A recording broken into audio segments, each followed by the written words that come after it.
السلام علیکم سامعین، ہماری خبر کا عنوان ہے سالانہ امتحان اور امن کا پیغام۔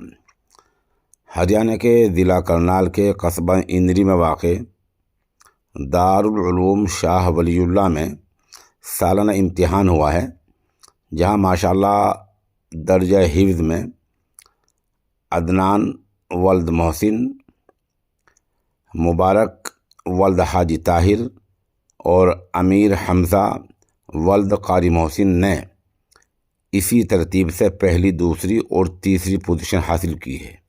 ادھر ناظرہ قرآن میں صابر ولد اقرار، عادل ولد دلشاد، اقدس حافظ کوثر نے اسی ترتیب سے پہلی، دوسری اور تیسری پوزیشن حاصل کی ہے۔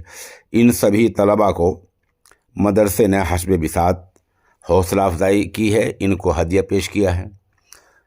اس موقع پر محمد امیر الدین، حاجی مشرف، حاجی طاہر، محمد مرسلین، حافظ کوثر وغیرہ شامل رہے ہیں۔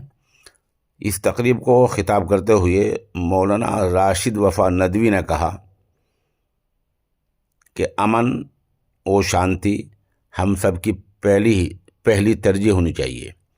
مولانا راشد وفا ندوی نے کہا، اس ملک کے خمیر میں، اس ملک کی روایات میں امن و شانتی شامل ہے۔